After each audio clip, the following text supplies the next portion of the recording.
Quem espera que a vida seja feita de ilusão pode até ficar maluco ou morrer na solidão.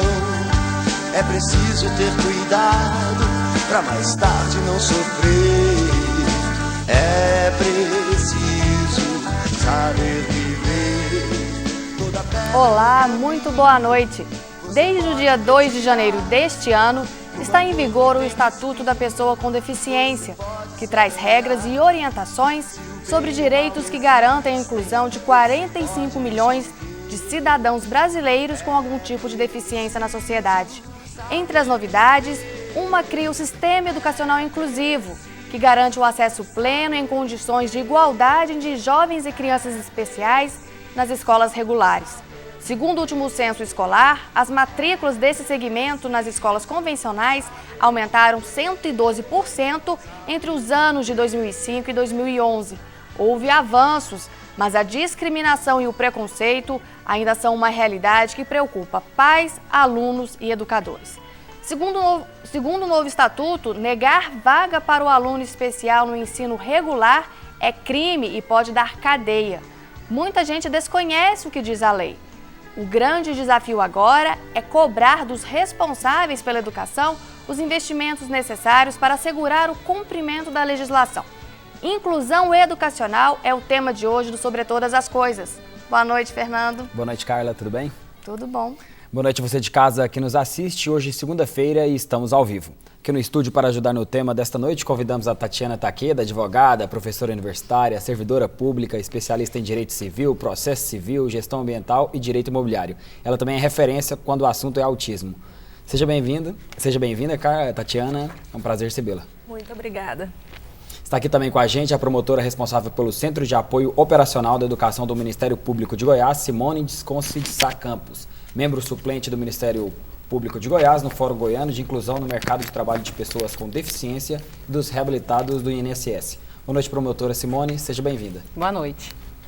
E ao meu lado, o advogado da Associação dos Deficientes Físicos de Goiás, André Jonas de Campos, ele que tem muitas histórias para nos contar nessa sua carreira e também na vida escolar. É um prazer recebê-lo. Boa noite, é um prazer. E você de casa sabe que pode mandar sua participação por meio de nossas redes sociais, tem o nosso e-mail sobre todas as coisas tv@hotmail.com, tem o nosso Facebook, eu estou online, o nosso Twitter, @sobretodas e principalmente o nosso WhatsApp, 81552331. E o programa de hoje ele promete muita emoção e muito debate.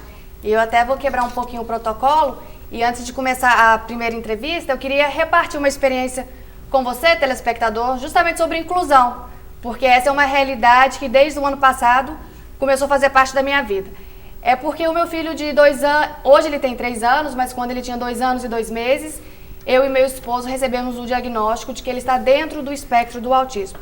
Ele já estava na escola, então a acolhida foi muito boa, acho que foi até questão de sorte, porque com todas as pessoas depois que eu conversei, justamente elas falavam isso, que se o seu filho ainda não está na escola, conseguir essa vaga é um pouquinho complicado. E o ano letivo terminou, a gente renovou a matrícula e chegou em janeiro. Eu iria deixá-lo lá, só que como a rotina, a gente vai conversar com a Tati, que além de advogada também ela tem uma criança com autismo, a nossa rotina muda completamente quando vem esse diagnóstico. E são muitas tarefas que a gente passa a fazer à tarde e o tempo realmente fica corrido. Então eu pensei em mudar meu filho de colégio para um local que eu pudesse levá-lo a pé. Na última semana de janeiro, falei, não vou conseguir vaga. E se eu conseguir? Será que eu vou conseguir essa vaga? Será que vão aceitar meu filho? Fui, né, como todas as mães, para esse desafio. E para minha surpresa, eles tinham vaga. Eu levei o João Lucas, eles receberam o João Lucas. Eles já sabem da Lei Brasileira de Inclusão que está em vigor, que a gente vai discutir aqui. E sem eu perguntar, eles falaram que já tinha uma estagiária de psicologia para acompanhar o meu filho e que isso seria custeado pela escola. Eu e meu esposo, na hora a gente olhou um para o outro e pensou, será que a gente está escutando isso? Eles estão aceitando, eles vão pagar o que a lei predetermina, se a gente tem que cobrar, sem ter que acionar o Ministério Público. Tanto que no outro dia meu esposo ligou para a coordenadora, a gente ouviu direito, ela falou, não, é isso mesmo. Então a gente mudou ele de colégio, foi pela questão de logística, porque onde ele estava ele também tinha sido muito bem recebido e aceito. E eu começo com esse compartilhando essa experiência, porque eu sei que, na verdade, ele é uma exceção. Quando a gente conversa com pais, com colegas, a realidade é muito mais dura. As escolas, normalmente, elas não se mostram abertas. Então, depois de abrir isso com vocês, até se os telespectadores quiserem mandar perguntas também, eu queria saber da sua experiência, Tati. O seu filho hoje, se não me engano, está com 4 anos. Como é que foi esse processo de achar a escola para ele? Essa questão da escola, ela é bem capciosa, né? No início, não foi fácil. Quando eu soube do diagnóstico de autismo do Theo Luiz, eu fui até algumas escolas e tive respostas ruins, né? Uma escola me disse que eu deveria ir em outra, que lá eles não estavam preparados. E como eu tinha acabado de saber do diagnóstico, eu também não estava preparada para dar uma resposta para a escola naquela época. Fui em outra escola, eles nem sabiam o que era autismo. Fui em outra escola, eles também não sabiam o que era autismo. Fui em outra escola, eles me mostraram a escola, mas quando eu disse que era uma criança com autismo, disseram que não tinha vaga, que iam colocar o nome dele na lista, né? E por final a gente conseguiu a vaga, né, em uma outra escola, e ele ficou por 2 anos e meio, e só agora que a gente está mudando ele de escola, porque já estava completando já os 4 anos. Falar de inclusão não é fácil para uma mãe, né? Eu sou blogger, né, falo muito de direito das pessoas com deficiência, falo de inclusão, e eu fiz uma pesquisa. Eu fiz um questionário com 28 questões sobre inclusão escolar e apliquei em diversas mães. Aí, dessas diversas mães que preencheram esse questionário, eu peguei 10 mães que tinham filhos autistas entre 4 e 10 anos, todos de Goiânia. E descobri que desse pessoal, 50% já tinha tido a matrícula negada por escolas particulares. Também, metade dessas mães colocaram lá que elas não acreditavam em inclusão, que aquelas mães que conseguiram a vaga para o filho viam que aquela inclusão, na verdade, era uma exclusão dentro da escola. E, André, eu queria que você explicasse um pouquinho como é que você viveu esse processo na prática, né? Porque você teve um acidente e aos 16 anos que você perdeu a sua mobilidade. Como é que foi enfrentar isso? A gente sempre, aliás, eu sempre falo que a questão da gente ter um acidente quando você já tem uma vida, entre aspas, normal e passar a ter, se tornar uma pessoa com deficiência, né? Eu acho que é muito complicado, porque você passa, tipo, a nascer novamente. Você tem que aprender tudo novamente. É um aprendizado constante. E é um aprendizado que ele acontece todos os dias.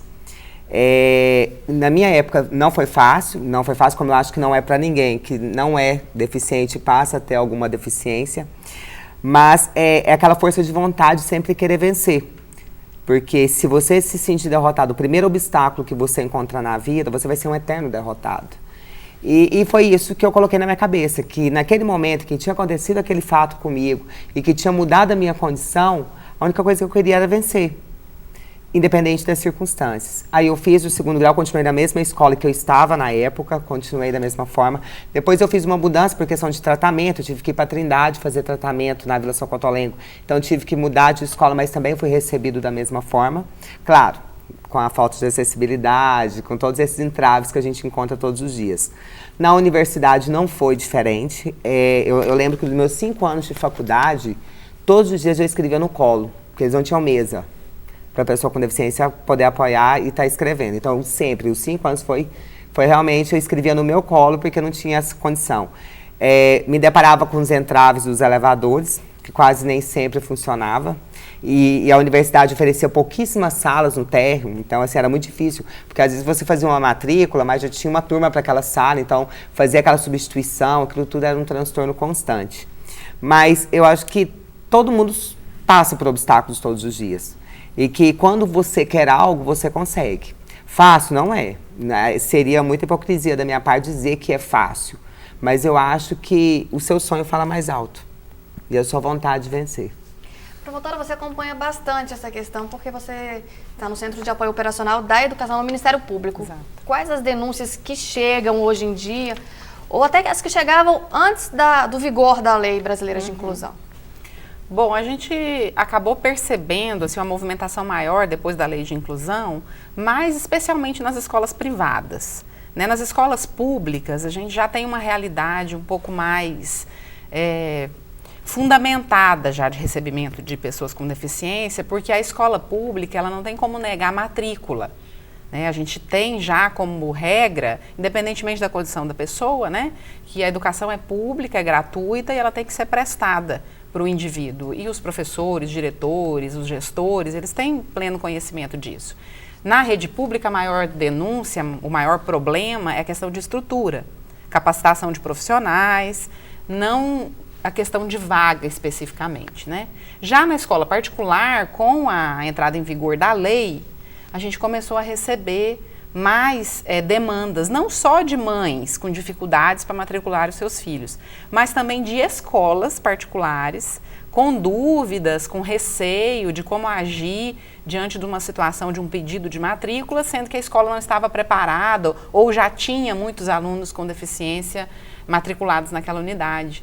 Então, as dúvidas surgem de todos os lados, né? Existem argumentos do lado das escolas, sejam públicas ou particulares, existe a preocupação dos pais de primeiro conseguir a vaga e, no segundo momento, que tipo de ensino ou que tipo de tratamento aquele aluno vai receber dentro da escola. Então, as dúvidas são muitas e sempre nesse sentido, de tentar, na verdade, fazer uma inclusão verdadeira, real, não uma inclusão de espaço. Estar no mesmo espaço simplesmente não é inclusão.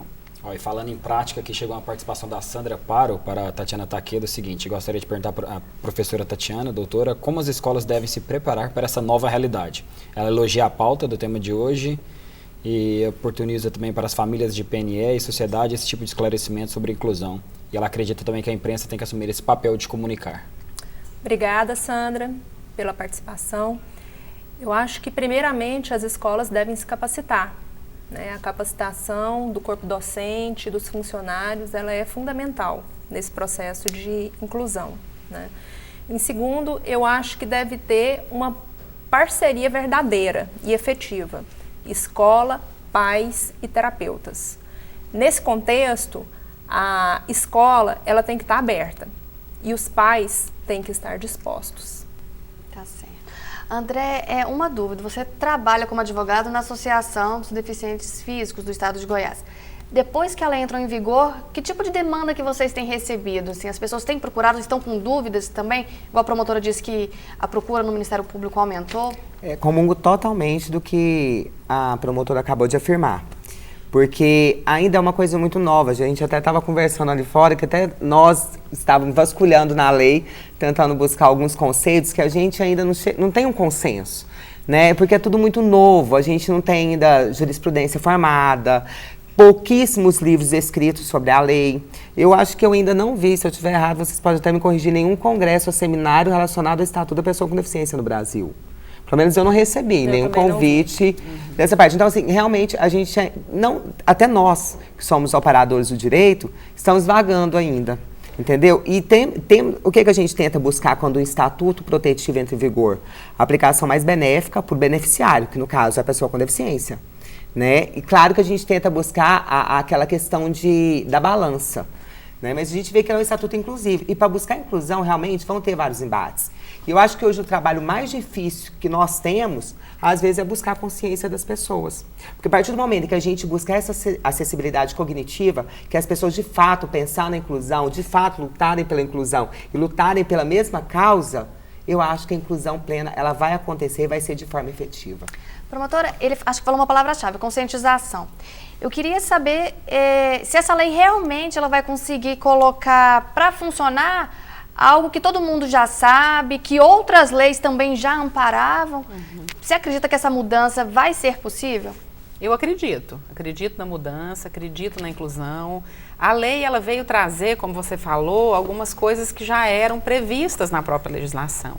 Então ela tem como objetivo não só trazer novidades, ela tem como objetivo reforçar e trazer alguns instrumentos novos para os operadores do direito, que é a questão da criminalização da conduta, de cobrar adicionais, né, custos extra desses alunos, de recusar uma matrícula em virtude da deficiência. Então, esse instrumento, que não é um instrumento, na verdade, desejado, ninguém quer prender diretores de escola, ninguém quer prender gestores de rede em virtude desse tipo de conduta. A ideia é tentar trazer uma conscientização num primeiro momento, utilizando sim de um instrumento repressivo, né, que ele tem uma função educativa, na verdade, muito mais do que querer penalizar essas pessoas, né, mas forçar um pouco com que as escolas e as redes se estruturem no menor prazo de tempo possível para efetivar essa inclusão verdadeira. Porque hoje, o maior questionamento que a gente recebe por parte das escolas, especialmente das particulares, é questão ligada a financeiro. É a questão de estruturação física e de profissionais dentro daquela unidade escolar, sob a alegação de que a escola vai gastar muito com essa estruturação e por isso ela teria que repassar esse custo para o aluno. Então, uma visão mercantil, né, da educação. Não, isso é algo bastante polêmico, a gente vai voltar depois do intervalo justamente com essa parte para poder aprofundar. Aguarde que daqui a pouquinho a gente está de volta. Seja feita de ilusão, pode até ficar maluco ou morrer na solidão.